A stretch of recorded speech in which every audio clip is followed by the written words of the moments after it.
that in the Muslim world also we've started summits like this where ideas are exchanged, intellectual activities promoted. So I want to congratulate you, first of all. And then, before I start my vision of governance in Pakistan, I just want to inform the audience here what was an international sportsman, a cricketer, how did he end up in politics? And then how did he become a prime minister? So I think it'll be interesting for you because then you will understand what I intend to do with Pakistan. You see, I grew up in Pakistan. I'm the first generation of Pakistanis. When Pakistan in the 60s was considered the fastest growing country in Asia, it was actually a model of development for the developing world. I just met Sheikh Mohammed today, and he again reminded me that Emirates Airline was helped by Pakistan Airlines in the 70s. So Pakistan was a country with optimism, hope. We grew rapidly. We had excellent governance system. Our bureaucracy was one of the best in Asia. And that's the Pakistan I grew up in. So then I played international cricket. When I started my international cricket, Pakistan was one of the weakest teams in world cricket. And we were emerging from colonialism. So we took great pride as our team became stronger and it competed. And by the time I left cricket, Pakistan was world champions. So I took pride, like my countrymen, as we competed internationally and we grew in confidence. But unfortunately, our country could not keep up that pace. Countries have, life of a country is in cycles. It's never in a straight line. You go up, you go down, course correction, countries come up, some countries don't go up. So in Pakistan's case, we were going up, and then various things happened when we started our down cycle. So when I left cricket, I started building the first cancer hospital in Pakistan. Reason was because my mother died of cancer. And it's then I realized there was no cancer hospital in the whole country. And then it occurred to me that people like me who were well off, I could afford to take my mother for treatment abroad, but what happened to the common man? Cancer is one of the most expensive treatments. So I started this movement, really. I went into the public to collect money to build this hospital. And so I'm just explaining to you how I got into politics. So one was cricket, watching our country go up as a cricketing nation, the pride that we could compete internationally and become world champions. Second was this cancer hospital. When I went to the public to collect money, I realized that our people are very generous and strong. Poorest of the poor people supported me. And I did what no one ever thought would happen, is that from public, I eventually collected money and built the hospital. And not just that I built it. It's a cancer hospital where 80% of patients get free treatment. Cancer treatment is one of the most expensive treatments.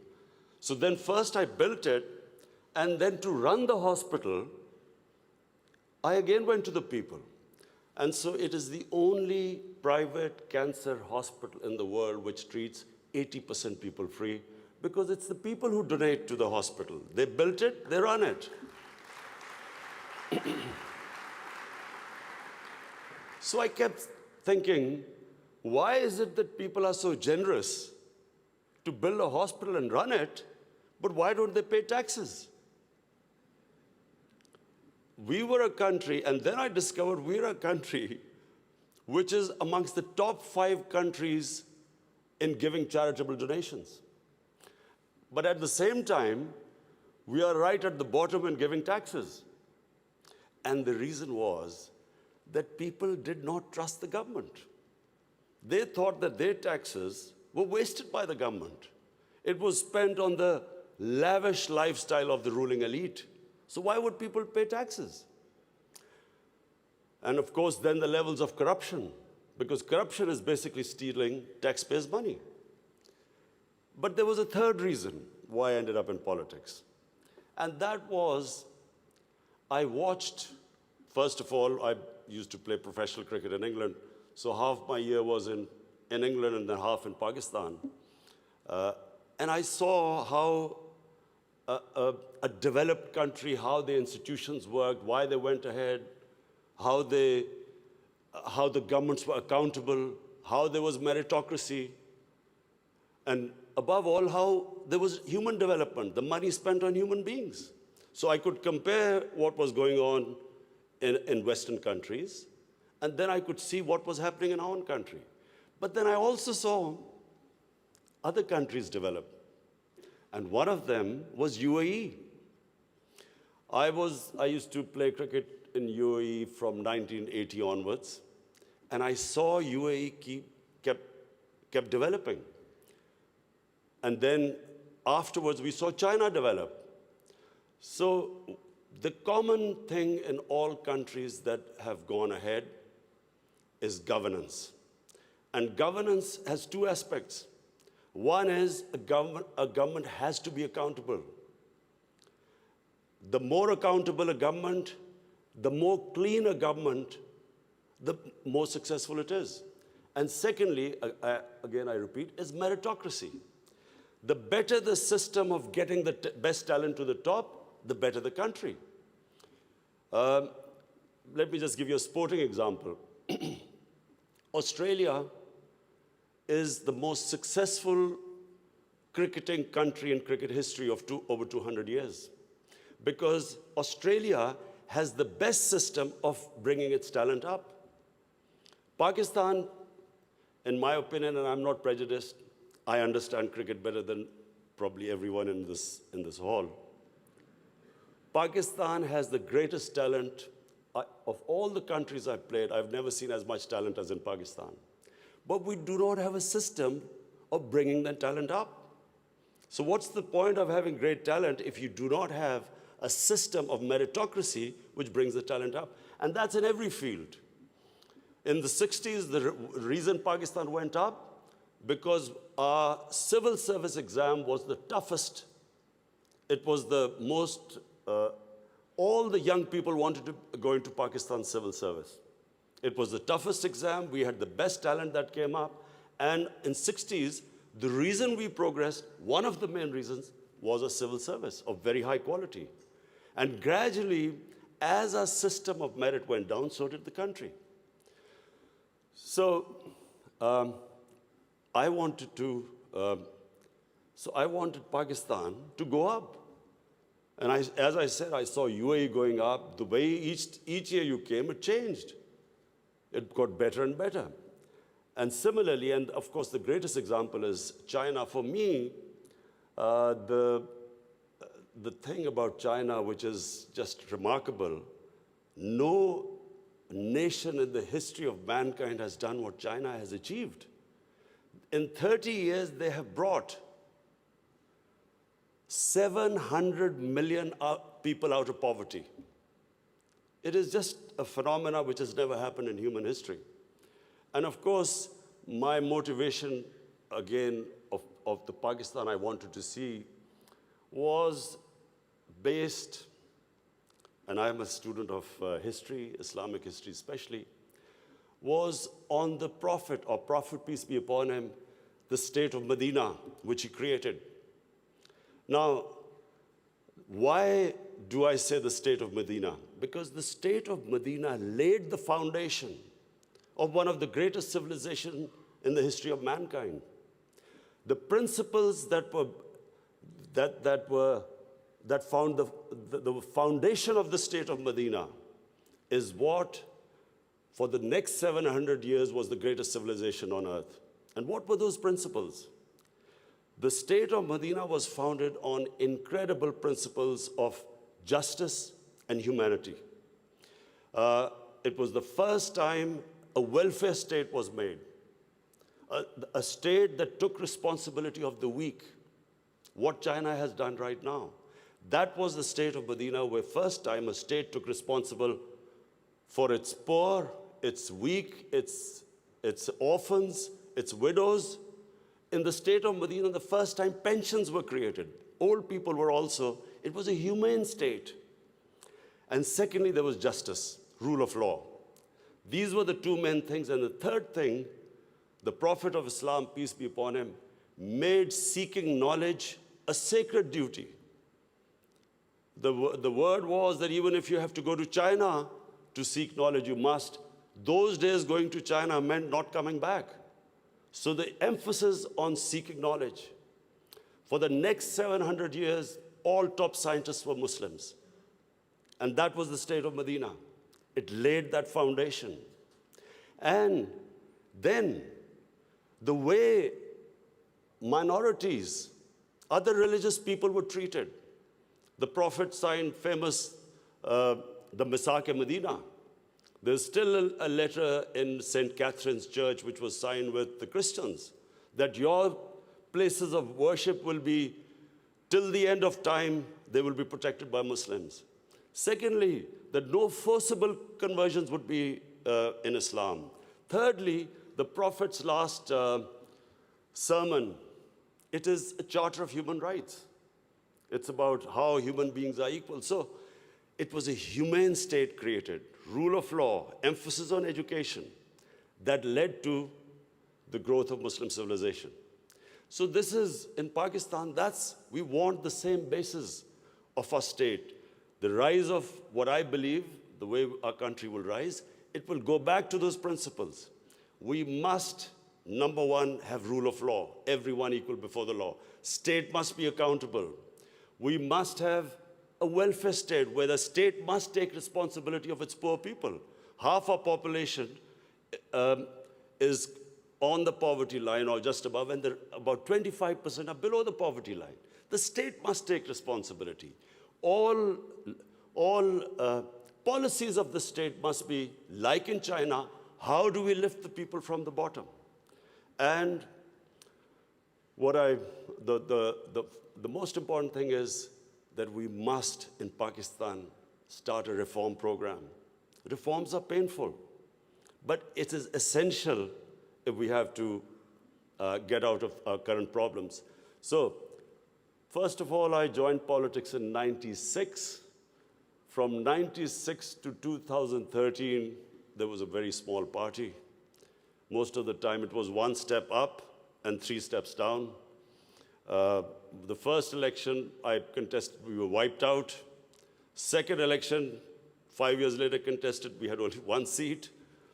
Third election, we boycotted, and most of the time people made fun of me, thought we would never make it, because I'm an outsider. I wasn't from the political class. But one big lesson from sports which I learned, you only lose when you give up. So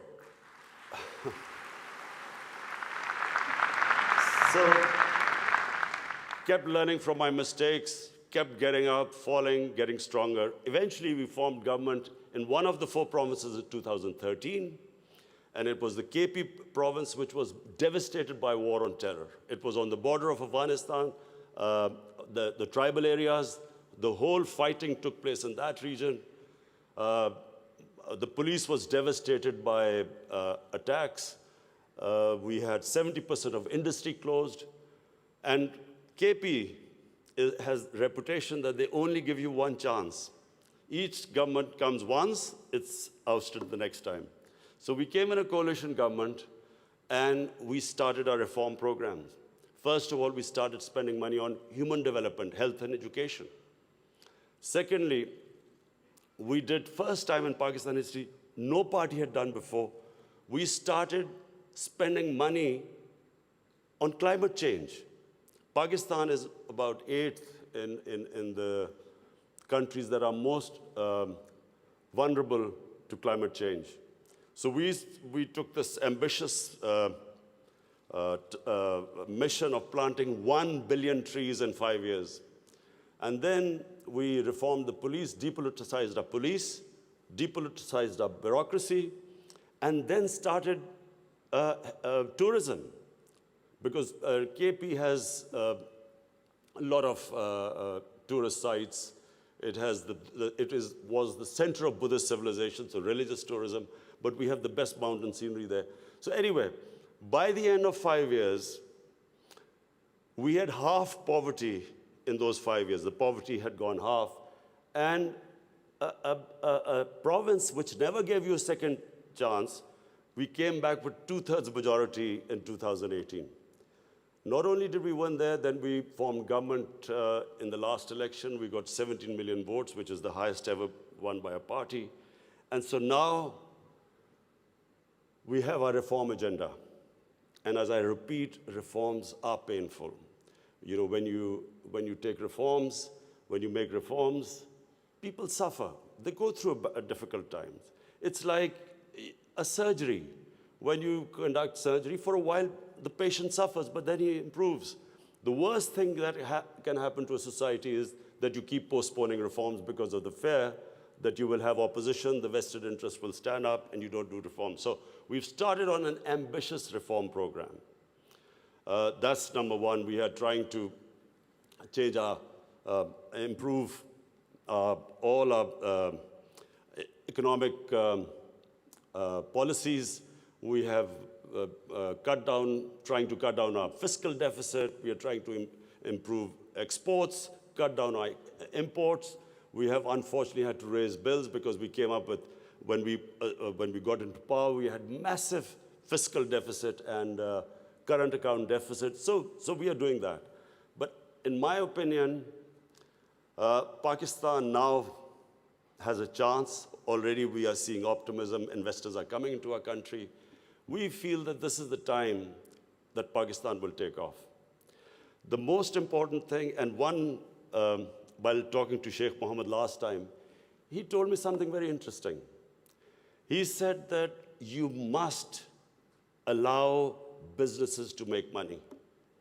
Investors must make profits. And the reason is simple. If people don't come into business for charity, they come into business to make money. So if they can make money, more people come and invest. So this is what we've done. We have started working on ease of doing business, making it easier for people to do business, easier for the investors. We are changing our tax laws, which were very cumbersome. So we are conducting a series of reforms. And already, we're seeing the signs of the country improving. But most important, Pakistan has the best tourist potential. At the moment, we have hardly any tourism compared to other countries. But Malaysia, with just beach tourism and resorts, Malaysia has $22 billion it makes from tourism. Turkey, with beach and historical sites, beach tourism, Turkey has $42 billion from tourism. Now, Pakistan has probably one of the best mountain scenery anywhere in the world. Half the world's highest peaks are in Pakistan. Pakistan has 1,000 kilometers of coastline.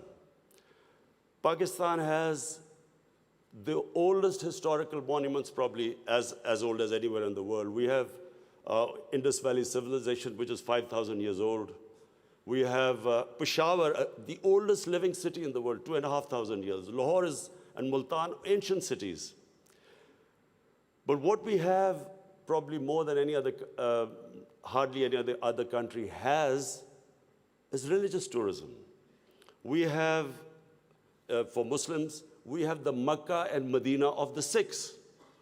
The Sikh religion has the two holiest sites in Pakistan, and we have just opening those sites for Sikhs. And we have opened up a visa regime. First time in Pakistan, we have 70 countries which can come in and get visa at the airport. We also have, I mentioned, I mentioned Buddhist civilization, the Gandhara civilization, which was the cradle of Buddhist civilization, is in KP, north of Islamabad. Some of the ancient sites, the biggest sleeping Buddha, 40 feet, is in Haripur. And then we have, for the Sufis in Islam, we have some of the greatest Sufi, highest number of Sufi shrines all over Pakistan. So what we are doing is we are opening up the country. We are opening up for tourism, investors. And I would like to finish my talk by saying something else which Sheikh Mohammed said. Sheikh Mohammed said, apart from this great thing which has stuck in my mind, that a businessman must make money. You see, what happened in Pakistan was people were making money. Then came 70s and we had a socialist government. When the socialist government came in, everything went anti the big businesses. They was nationalized. And the mindset of our bureaucracy and our politicians was that somehow making money was a sin. So now we are reversing the whole thing. We are now asking businesses that, look, we will help you in making money, because the more money they make, the more investment will come. But the only thing is, the money, as we create wealth, that wealth will be used to lift people out of poverty. So we want an equitable growth. We don't want the rich to get richer and the poor to get poorer. I am really against this neoliberal economics where you have 62 people owning as much wealth as 3 billion people on this earth. I think that the distribution of growth should be equitable. But the last thing I want to say about what Sheikh Mohammed, I still remember. It's very important that to take risks in life. Sheikh Mohammed said that when 9/11 took place, he immediately called up Sheikh Ahmed in Emirates Airline and said, buy aircrafts and engines of aircraft, because everything went down. Prices of planes went down. People were not flying as much. This is the key, in my opinion. This is the difference between very successful people and people who don't take risks. I have played 20 years of international cricket. I saw a lot of players with a lot of talent, but they never made it big because they were scared of losing. They would not take risks.